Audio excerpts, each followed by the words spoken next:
let's go ahead and do intros a little bit. So I'm David, this is Elle. We're two of the founders of Jumpstart Go that runs this Facebook group, Marketing for Insurance Agents, where you guys are watching this and joining us from. Thank you for being a part of the community. We really appreciate you guys. You're what makes this group awesome and great. As part of what we do is we help insurance agents double, sometimes even triple or more, their production, fire their lead vendors, and ditch the smiling they're dialing, or as I call it, frowning and drowning forever through organic marketing strategies, right? How do I do the opposite? How do people come to me and want to work with me, refer to me, versus how to chase them down, right? So we founded Jumpstart Go back in 2018, focused to the insurance industry and helping insurance agents and agencies grow.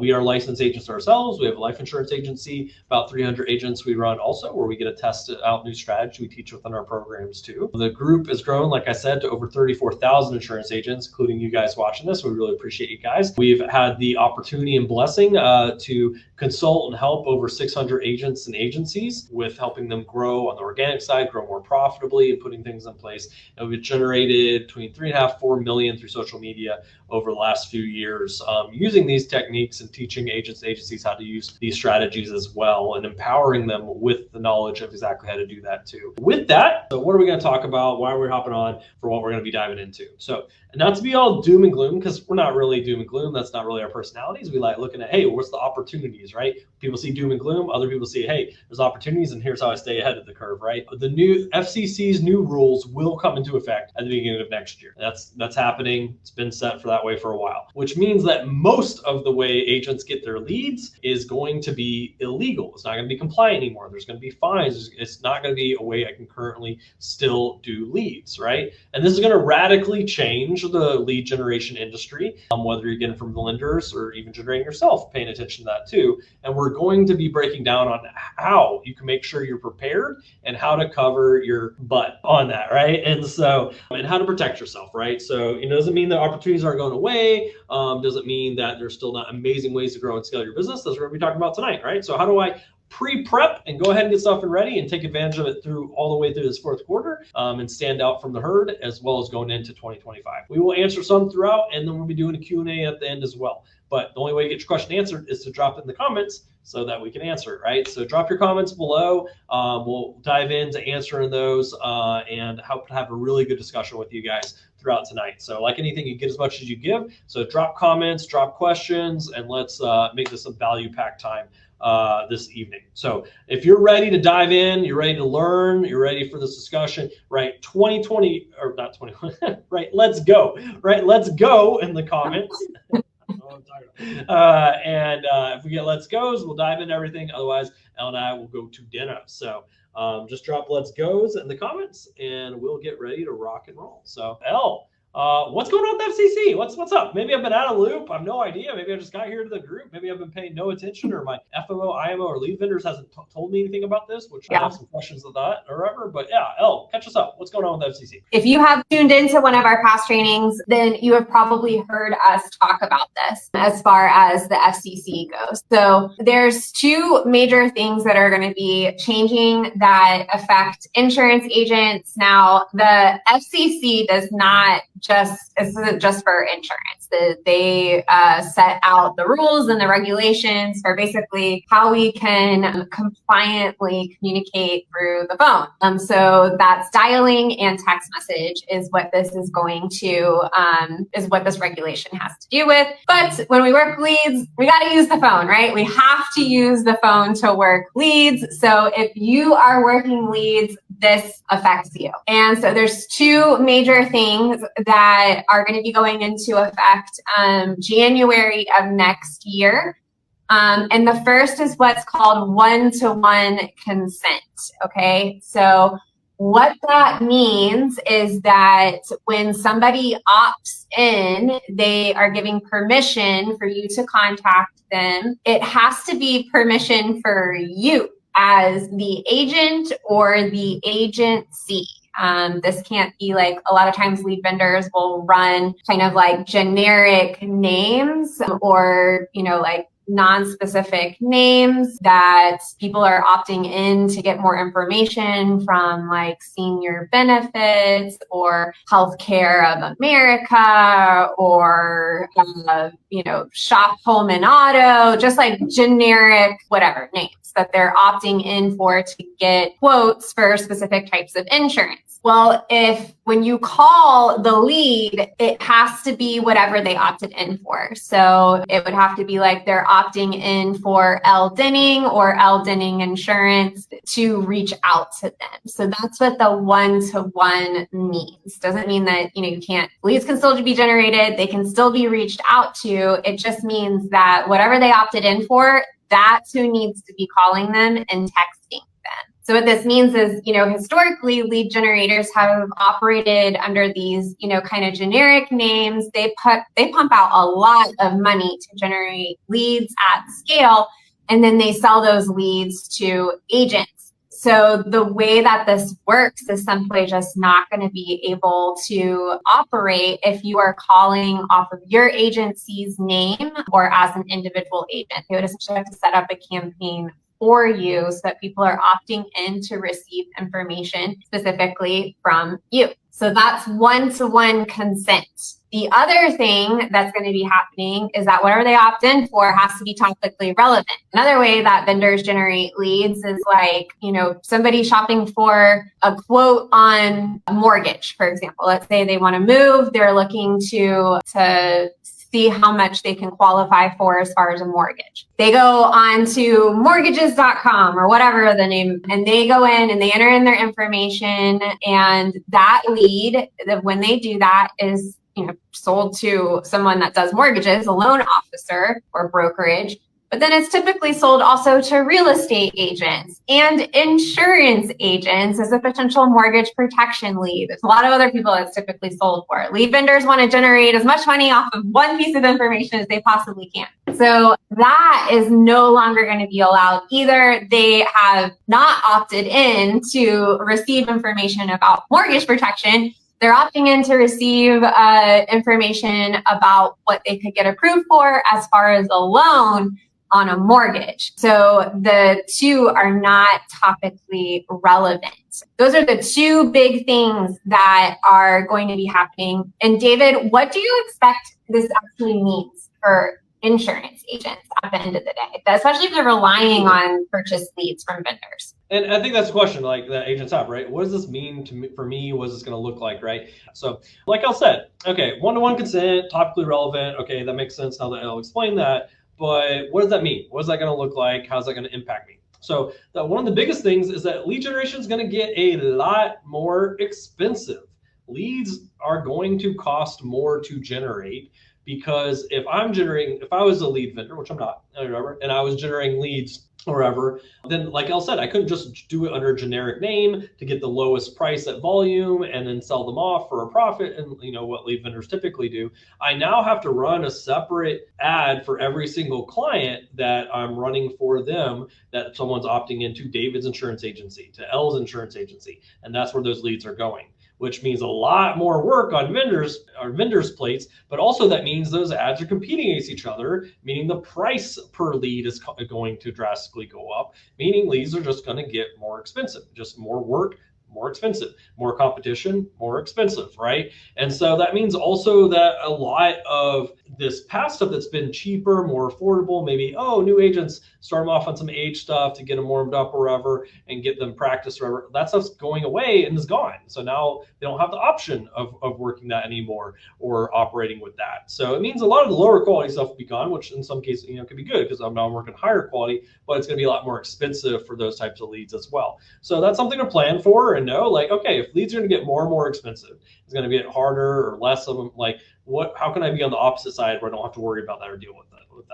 So, and like I mentioned earlier, not only are they going to get more expensive just because of those direct effects of it, but we're also talking about later this year where everything gets more expensive in fourth quarter, because now you've got everybody dumping all their ad budgets during fourth quarter at the same time too. So they're all competing and trying to spend as much money as possible competing. So, and this isn't just insurance, this goes for all industries, just trying to get rid of all their budgets fourth quarter before the end of the year. So that's going to cause the prices to go up. You also got elections, election year. This is where they're spending massively on ads and these platforms as well, which also just means more competition for the same amount of spots, meaning once again price is going to go up as part of that too. Then the normal spending around holidays, open enrollment, annual, and then also annual enrollment period for Medicare. All that stuff's happening at the same time. So fourth quarter is going to be a little bit crazy, right? So how do I not get caught in the crowd but separate myself out to where I have people coming to me versus trying to chase this stuff down? That's what we're talking about.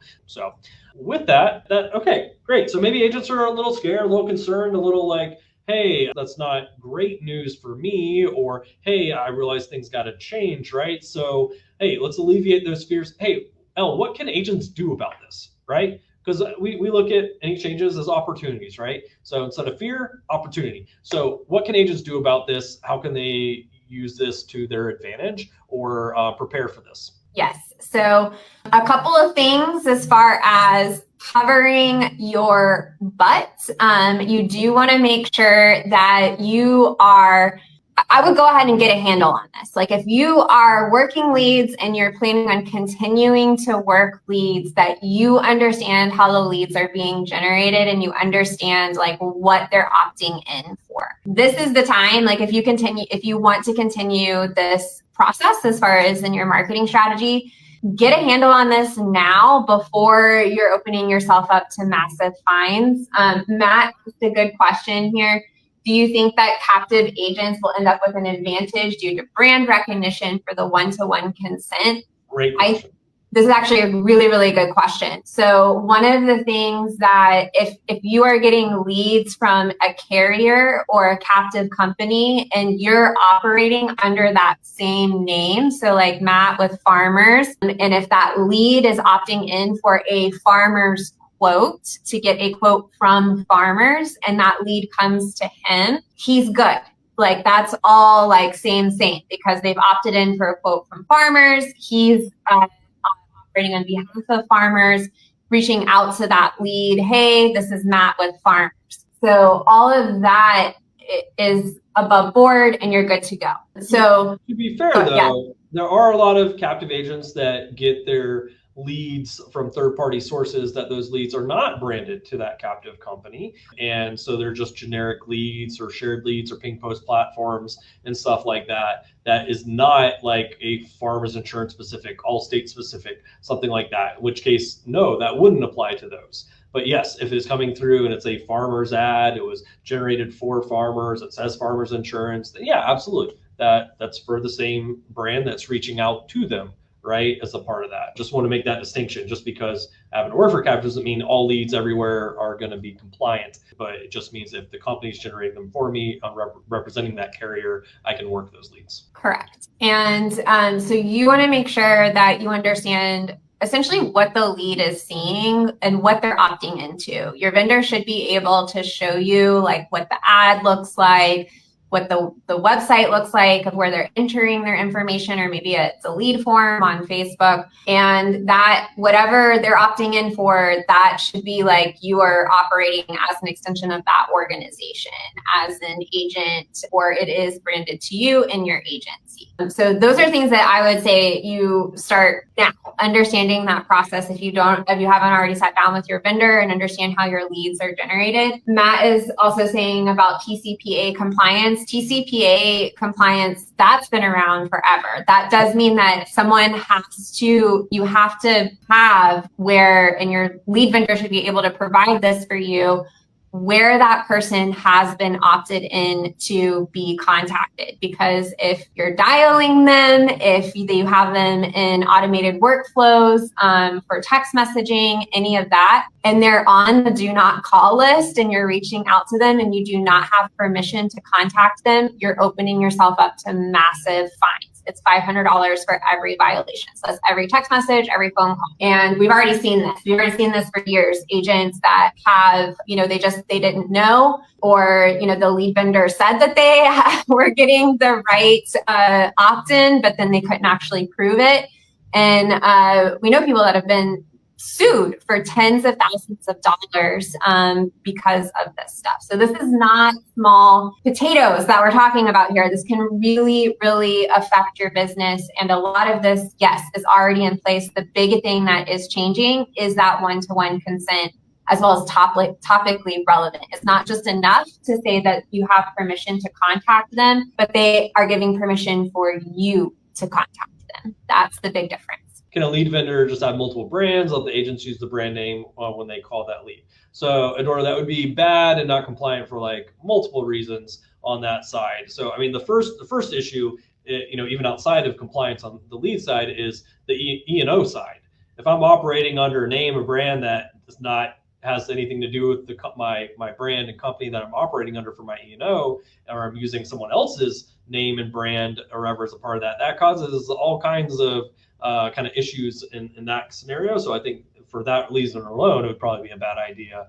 But yes, you're not truly representing that brand that has to be said in the ad too. Plus, it's still going to be a lot of work on lead vendor side to try to match a brand to which person is reaching out on behalf of that too. So for a lot of reasons, I don't really see that being one of the solutions that vendors are really going to take on that side, Eduardo. So just wanted to answer that before Elle hops in. Yeah, good. These are really good questions. So so most agents, especially if you're kind of not in one of these situations where maybe it's a carrier or a captive situation, that is how you're getting your leads. If you have been buying leads from a vendor and you're either have like aged leads or you have, leads that you just don't have that proof of one-to-one consent, they haven't opted in specifically for you to call them, you basically have through the end of this year to work them. So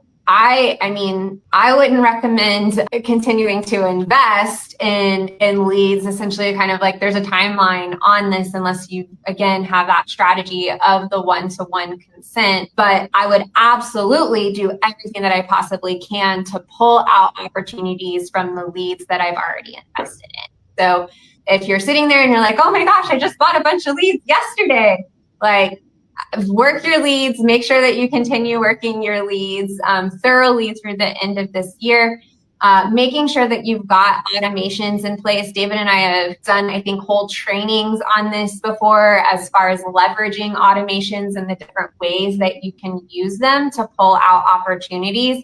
One of my most favorite automations and workflows that we love is specifically a cross-selling workflow that our head coach and trainer, Trista Giancotti, has personally used to close 60 policies in 60 days. And this was a cross-sell from PNC to life insurance. And these types of things, as far as having automations in place, well-designed automations for either cross-selling, reactivating your leads, getting client reviews and referrals out of your existing book of business, or even from old leads that you've got. These are all things that you can be doing with leads. So we definitely recommend making sure that you've got workflows, that you've got automations in place, specifically for leads that have not become clients yet. Doing reactivation campaigns are absolutely key. So with reactivation campaigns, we like to keep them pretty simple, asking questions that prompt responses, especially in text message. Things are like, hey, are you still looking for auto insurance? Did you ever get a quote? Like things like that with your leads and text message, things that are easy for people to respond back to get information and to just get them into conversation, confirming information with them. Hey, it seems here that, we were never able to, close this file. Are you still located in, Cape Coral, Florida? Like things like that, or working your leads to get responses back, we see work really well. And you can still do that through the end of the year, even if you don't have one-to-one consent. But back to Matt's point, you should make sure that you've got the correct opt-in, that you do have permission to contact, because that is really important regardless. So you want to make sure that you've got some systems in place to work your leads, to pull out as many opportunities as possible through them. David, what do you have on that side as far as what you see being an opportunity from now through the end of the year for agents that want to pull opportunities out of leads that they probably don't have the one-to-one consent for, but they do have the correct opt-in for?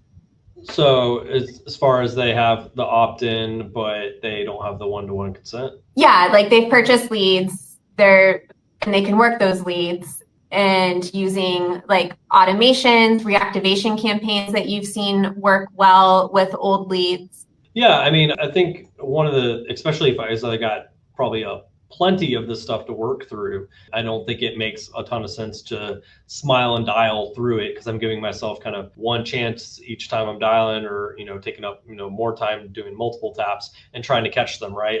And so that's where reactivation campaigns and leveraging lead management systems and the tech side can help a ton, right?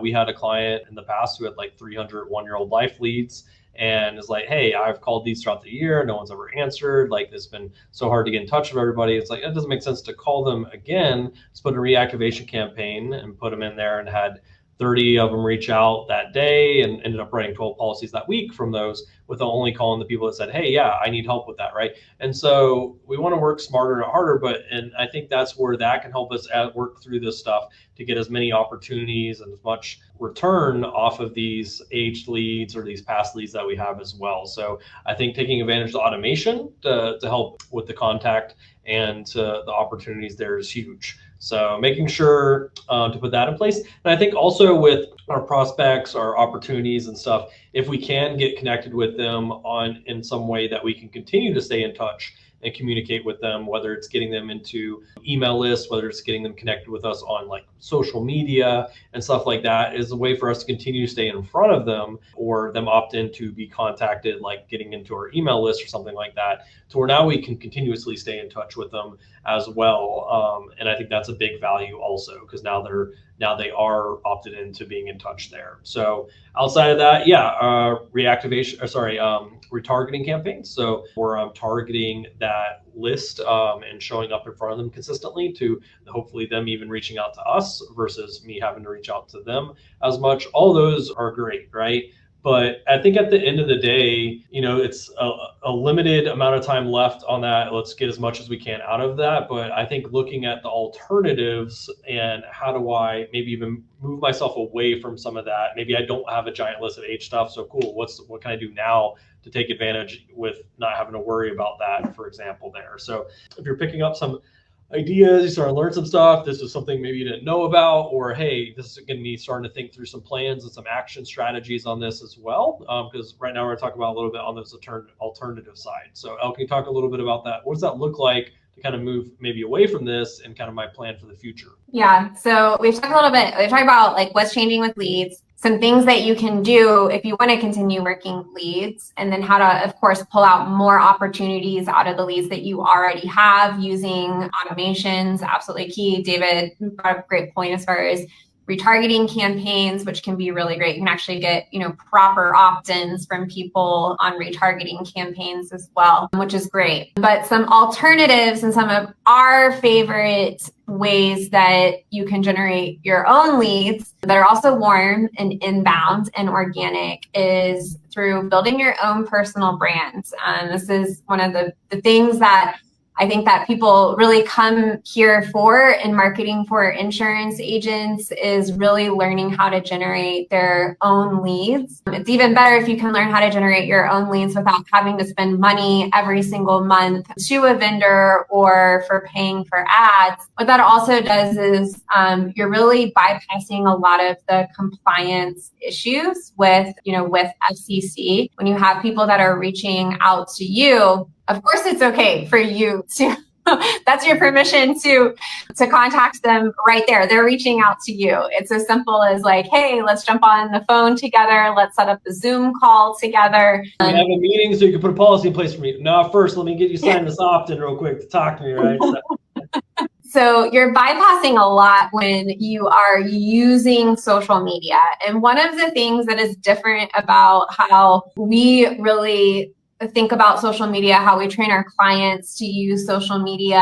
And if you've tuned into anything with us before, you've probably heard us say this, is that we optimize for conversations at the end of the day. Everything that we teach and everything that we really gear the strategies towards is all about generating conversations. Whether this is conversations and comments on your own personal profile, whether this is conversation in the comments in a Facebook group, whether this is somebody reaching out to you through direct message on social media, we're keeping people on the platform, on social, and we're engaging with people through conversations. So not sending them off to, opt-in forms, calendar bookings, those types of things. Of course, you do need to have the proper, opt-in there if you are doing that. But we've made it so much more simple than that. It can be so much more simple than sending people off to platforms, needing to figure out opt-ins and complicated funnels. When at the end of the day, you just are looking to talk to people and have conversations with people, and social media allows you to do that. And we're so big on building a personal brand of people knowing who you are as a person, because all the big insurance companies are doing this. They've got Flow, they've got Mayhem, they've got Jake, they've got all of these personal brands or personal people that big companies want what you already have, which is a personality and a real flesh and blood person that is a real human. So that's the biggest thing with having success with social, is really building that personal brand and being somebody that people know, like, and trust and feel comfortable having conversations with. Not the salesy stuff that's like, call me for a quote, or here's my link to book a no obligation financial review. Like, that type of stuff just turns people off. It shuts them down, and it's the fastest way to kill the conversation, whether that's in real life or on social media. So one of the best ways that you can bypass all of this, as far as from a compliance standpoint, is truly generating conversations through comments and through direct message on social media, and doing so through becoming a person that people know, like, and trust. David, what do you see being super effective about the social media strategies?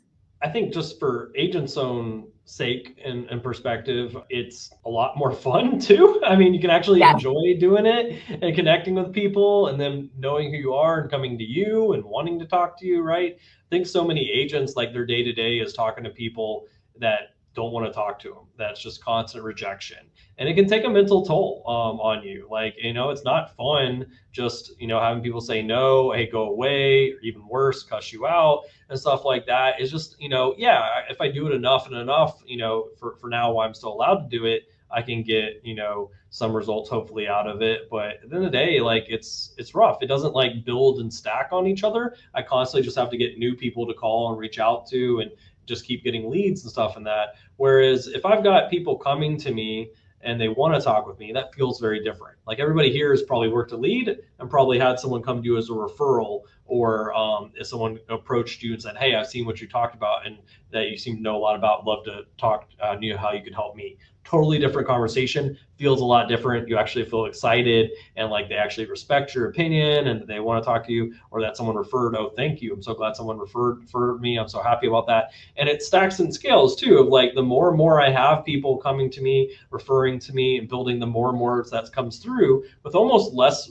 work and effort over time too. Which, if I'm going to spend my time on something, why would I not spending it on something that returns exponentially and gets me more and more results for even less time and effort? That's where I'd prefer to spend my time. So that's one thing by itself, is just, it's more fun, it's more effective. I'm talking like 80-90% conversion rate versus 5, 10, 15% conversion rate, right?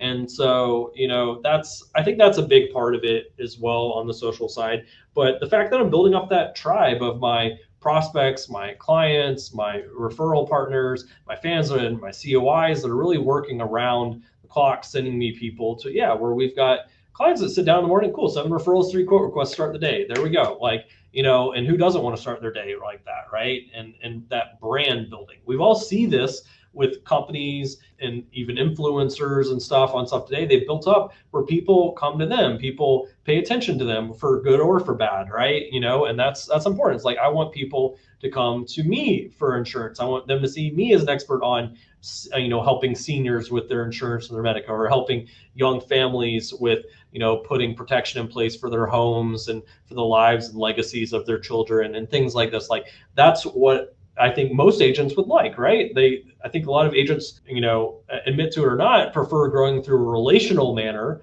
and people coming to them and trusting them versus a transactional manner, which, also leads into super fun things with a larger chargeback ratio and other stuff there too, right?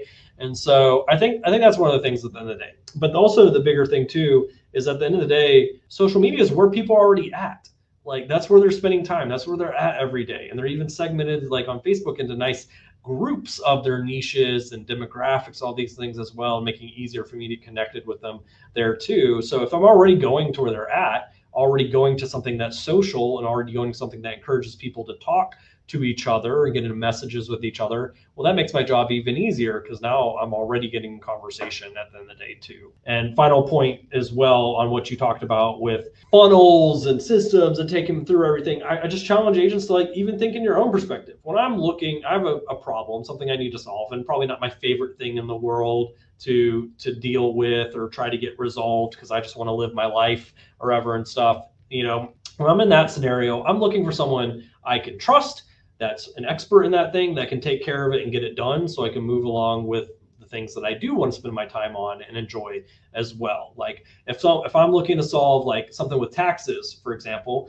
I'm not looking to go read the 30,000 page tax code and become an expert in taxes, or read like, a novel on someone's family history background and compare a bunch of different tax attorneys and stuff to each other, like, or tax CPAs and stuff like that. No, I want to find someone I can trust that can take care of that. Either comes recommended to me, or I've said, hey, I've seen and you do really awesome and I trust you. Sit down, take care of this, done, moving on to the next thing. It's the same thing with people with their insurance. They're not looking to become experts on IULs or on all the different pieces of Medicare. They're looking for someone that they can trust, that can answer the questions and help them get taken care of it, and that they can trust in the future as well. And that's really where we're coming in. It's like, hey, I want to be that trusted advisor. They can just have a conversation. I can hop on a meeting or a phone call with. I don't need to send them off to a 30-page funnel and booking times with me and figuring all that out. I'd rather just like, hey, David, can we meet at 4? Fantastic. Let's sit down. Let's get it taken care of. So just think about that. Every additional step you add is something called friction, meaning less people are going to take that step.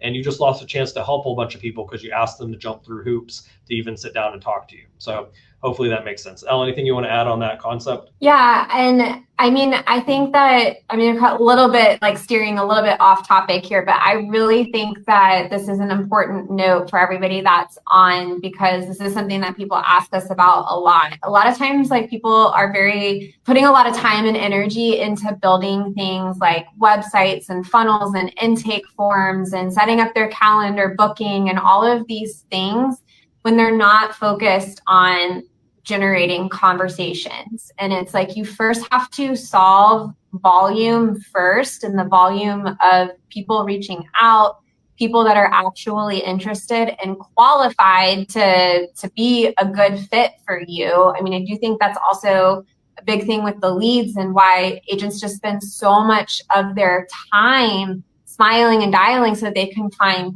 one needle in a haystack of a qualified person that has the intent to move forward. But we first want to solve for volume of leads that are coming through, opportunities that are coming through. And all of this can happen just very simply through a social media profile. Like, that's all the technology you need. You don't need, funnels or opt-in forms or any of this stuff that we're talking about. You can really simplify it. Solve for volume first. And then once you have hundreds of people a month that are reaching out to you and requesting more information, then we put in the opt-in forms. We add the friction like David is talking about. And then we need a system, but we don't need to jump to the system before we have the volume. So I know it's probably a little off topic there, but it's just something that I see so often of agents getting kind of stuck in some of these system things that they don't really need at the beginning, because at the beginning you really just need people to talk to. And so use social media to generate those conversations, to get into direct message with people,